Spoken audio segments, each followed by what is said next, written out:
très bonne nouvelle, très bonne nouvelle, chers camarades du côté du Mali.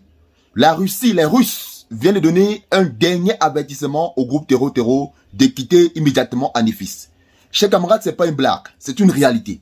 Vous savez, quand la Fédération de Russie prend le soin, sous la direction du président Poutine, d'envoyer ses soldats au Sahel pour combattre aux côtés des autorités maliennes, pour combattre aux côtés des FAMA, ça veut dire tout simplement qu'elle considère vraiment les FAMA, qu'elle a pris le Mali comme la Fédération de Russie. Et nous savons très bien que la Russie est en train de mener une offensive du côté de son territoire, du côté de l'Europe. Et quand, malgré toutes les difficultés que rencontre la Russie, elle prend le soin d'envoyer ses soldats du côté de l'Afrique, principalement aux côtés des FAMA, ça veut dire tout simplement qu'elle considère ce partenaire comme lui-même. Donc, chers camarades, c'est dans cette même lancée que Africa Corps vient de donner un grand avertissement. Et vous savez, le patron d'Africa Corps, c'est qui? Le patron d'Africa Corps, c'est le président russe, Vladimir Poutine.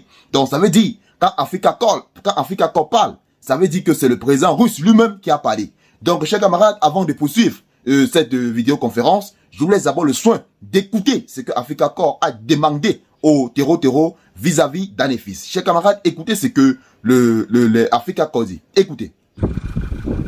À savoir, Женив, вы тапочные, воины, которые сейчас лежите там и удобряете эту землю.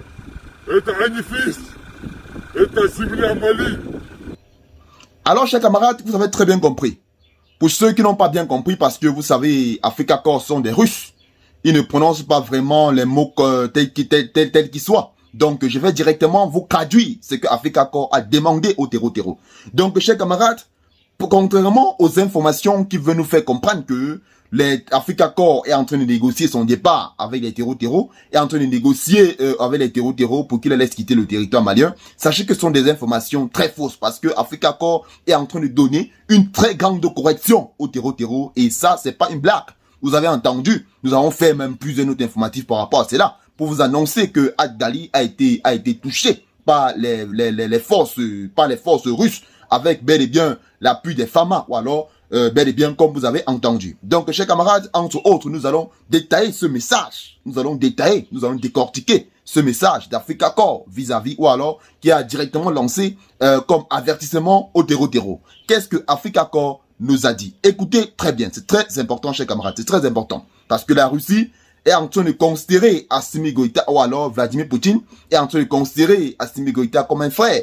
C'est pour ça que nous avons dit, voilà le style de coopération que les Africains avaient besoin. Voilà le style de coopération. Pas des coopérations où des militaires étaient formés avec des bâtons. Je ne sais même pas si vous avez eu à voir ce genre de vidéos dans la France qui était arrivée du côté du Mali, soi-disant pour former des instructeurs, pour former des généraux. Était en train de les former avec des bâtons, avec des morceaux de bois. Donc vraiment, ça c'était une insulte à l'égard des Africains. Et c'est pour cette raison que même et ce qui a été plus énervant, c'est que les gouvernements de l'époque acceptaient cela. Donc c'est ce qui a remonté le général Assimi Goïta au point où il a dit, mais où sommes-nous? Il a décidé de prendre le destin en main et ce coup d'État a été frappé du côté du Mali et actuellement, il est toujours le président. Donc, chers camarades, nous détaillons partie par partie le message d'Africa Corps. Donc, chers camarades, écoutez ce que Africa Corps a dit. Écoutez, c'est très important. Selon cette déclaration, les forces engagées dans cette mission mettent en œuvre un important dispositif visant à renforcer la sécurité des populations, protéger les grands axes de circulation et empêcher les groupes armés de perturber la vie des communautés locales. Écoutez, le commandement de Africa Corps affirme que cette opération repose sur plusieurs volets. La surveillance du terrain, le renforcement de la présence militaire dans certaines zones stratégiques, l'amélioration de la coordination entre les unités engagées et l'accompagnement des autorités locales dans leurs efforts de sécurisation. Africa Corps indique que la priorité reste la protection des civils. Les populations sont appelées à rester prudents, à éviter les zones où se déroulent les opérations et à suivre uniquement les informations provenant des sources officielles afin de ne pas être victime des rumeurs ou des fausses informations. Donc, chers camarades, le commandant d'Africa Corps annonce que les moyens supplémentaires sont mobilisés afin d'améliorer les capacités logistiques et opérationnelles. Vous comprenez? Africa Corps, on est la Russie, est en train de vouloir envoyer d'autres équipements supplémentaires. Mes chers camarades, j'aimerais vous dire quelque chose. La Russie ou alors le Mali, aujourd'hui, est présenté comme le plus grand pays d'Afrique en termes d'équipement militaire. Parce que les drones qui sont utilisés du côté du Mali actuellement, ce sont des mêmes drones. Donc les drones qui sont utilisés pour éradiquer les terreaux, ce sont ces mêmes drones qui sont utilisés du côté de la Russie avec l'Ukraine. Ce sont des mêmes drones qui sont utilisés du côté du Moyen-Orient avec l'Iran, ainsi avec les États-Unis. Donc chers camarades, juste pour vous faire comprendre que c'est seulement que ce sont eux qui font le classement. C'est que normalement, le Mali allait être premier pays africain en termes d'armement. Parce que les équipements que les femmes ont aujourd'hui, c'est-à-dire ce sont des équipements que personne n'aurait jamais pu imaginer. Et je vous ai dit, chers camarades, quand la Russie prend le soin d'envoyer ses soldats dans un territoire pour sécuriser la zone, ça veut dire que la Russie a tout misé.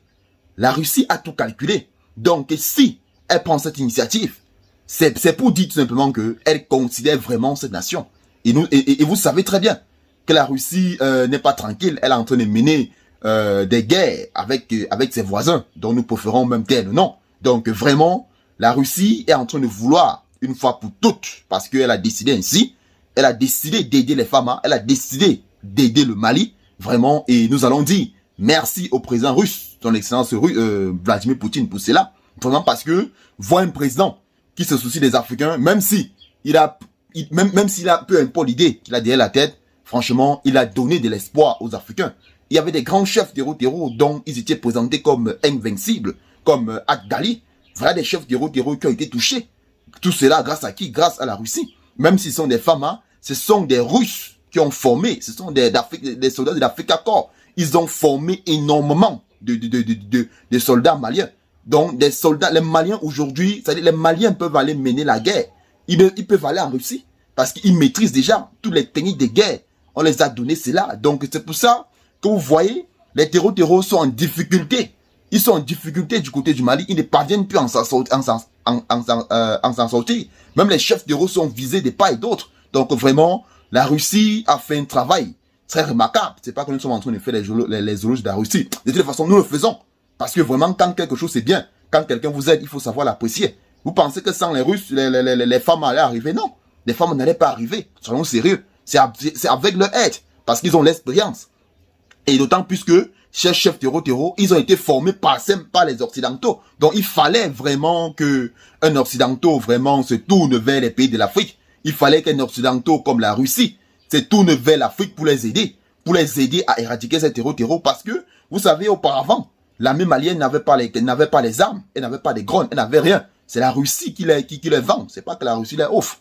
Il faut que vous sachiez cela. La Russie n'offre pas. La Russie est aussi gagnante dans ces conflits. Parce que la Russie produit massivement des armes et elle a besoin des marchés. Et elle a trouvé une occasion pour elle de se faire de l'argent. Bien évidemment, parce que chaque État est là pour ses intérêts d'abord. Il ne faut pas qu'on s'embrouille.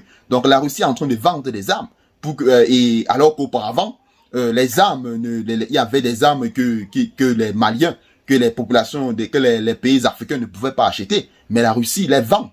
Parce que tous ces contrats qui disaient que un pays africain ne devait pas acheter, avec les protectorats, toutes les bêtises que les anciens présidents avaient signées, Assimi Goïta a mis cela à terre, les présidents de l'AES ont mis tout cela à terre. C'est pour ça que vous allez voir des armes puissantes entre désormais du côté du Mali. Donc, chers camarades, j'espère que la note informative vous a plu et ne soyez pas surpris que d'ici quelques jours ou alors d'ici quelques heures, une grande cargaison de matériel militaire entre du côté du Mali. C'est pas un jeu. Parce que la Russie, Africa Corps est là.